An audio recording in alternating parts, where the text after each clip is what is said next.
যুক্তরাজ্য সংবাদদাতা লোকমান হোসেন, রিয়াদ প্রতিনিধি সোহরাব হোসেন লিটন, জেদ্দা প্রতিনিধি হানিজ সরকার উজ্জ্বল ও মালয়েশিয়া প্রতিনিধি SA সৌরভের পাঠানো তথ্যচিত্রে প্রবাসী সংবাদ জানাচ্ছেন সামদানি প্রত্যয়।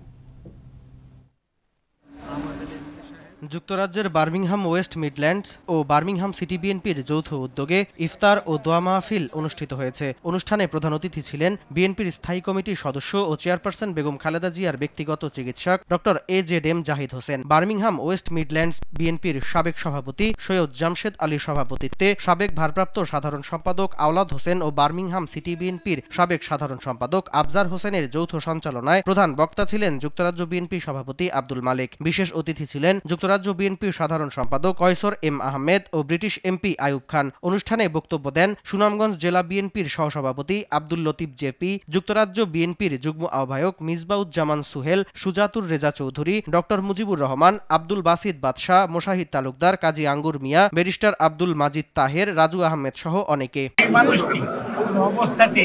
দেশে ফেরত বসে না যে বিদেশে বসে থাকবে, যখন জাতীয় নির্বাচন হবে এই ভাবার কোনো অবকাশ নেই। এটি শুধুমাত্র সময়ের ব্যাপার।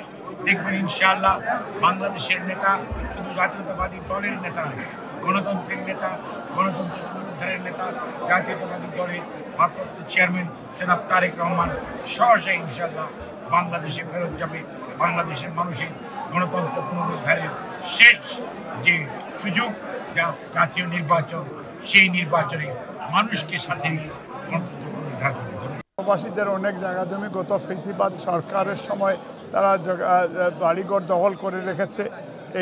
এইটা বাংলাদেশে যে কোনোভাবেই তাদের এই দখলকৃত মানুষকে যেন শাস্তি দিয়ে এবং তাদের বাড়িঘরগুলি ফ্রি করে দেওয়া হয়। দলের ভারপ্রাপ্ত চেয়ারম্যান সাহেব যখন প্রয়োজন মনে করবেন তখনই প্রার্থী নির্ধারণ করবেন। সৌদি আরবের রিয়াদের বাংলাদেশ ইন্টারন্যাশনাল স্কুল অ্যান্ড কলেজের বাংলা শাখার উদ্যোগে ইফতার ও দোয়া মাহফিলের আয়োজন করা হয়েছে। মোহাম্মদ শোয়েবের সভাপতিত্বে অনুষ্ঠানে প্রধান অতিথি ছিলেন রিয়াদের বাংলাদেশ দূতাবাসের minister consular barrister Mosharraf Hossain. Zahirul ইসলামের সঞ্চালনায় বিশেষ অতিথি ছিলেন বাংলাদেশ দূতাবাসের ডিফেন্স অ্যাটাশে রেজাউল করিম, প্রতিষ্ঠানের অধ্যক্ষ রকিবুল আলম, দেলোয়ার হোসেন, তাজুল ইসলাম, মোফাজ্জল হোসেন সফল সহ অনেকে।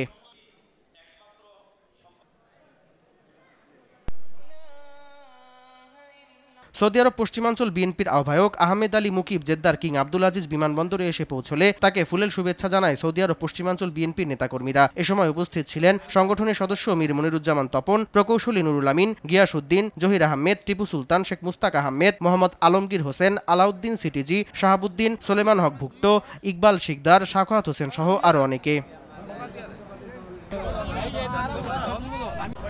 বিএনপির ভারপ্রাপ্ত চেয়ারম্যান তারেক রহমানের 18তম কারাবন্দী দিবস উপলক্ষে মালয়েশিয়া বিএনপি অঙ্গ সংগঠনের উদ্যোগে আলোচনা সভা ও দোয়া মাহফিল অনুষ্ঠিত হয়েছে কুয়ালালামপুরের একটি হোটেলের বলরুমে। অনুষ্ঠানে সাংগঠনিক সম্পাদক মির্জা সালাউদ্দিনের সঞ্চালনায় প্রধান অতিথি ছিলেন মালয়েশিয়া বিএনপি সভাপতি প্রকৌশলী বাদলুর রহমান খান। এ সময় উপস্থিত ছিলেন হাজী জাকিরুল ইসলাম, সাখাওয়াত হোসেন, ডক্টর ASM রহমান তনু, কাজী সালাউদ্দিন, SM বশির আলম, আব্দুল আজিজ মোল্লা, MA ফরাত হোসেন, আসাদুজ্জামান মাসুম শেখ, মোহাম্মদ মঞ্জু খা, রমজান আলী, বাদল কারার, নূরে সিদ্দিকী সুমন, বিল্লাল শেখ ও জহুর প্রদেশের সভাপতি মোস্তফা হোসেন সহ অনেকে। ইফতার ও দোয়া মাহফিলে বিএনপির প্রতিষ্ঠাতা শহীদ প্রেসিডেন্ট জিয়াউর রহমান, মরহুম আরাফাত রহমান কোকর রুহের মাগফিরাত কামনা এবং বিএনপি চেয়ারপারসন বেগম খালেদা জিয়ার রোগমুক্তি কামনা ও ভারপ্রাপ্ত চেয়ারম্যান তারেক রহমানের সুস্থতায় দোয়া ও মোনাজাত করা হয়। সামদানি প্রত্যয়, RTV।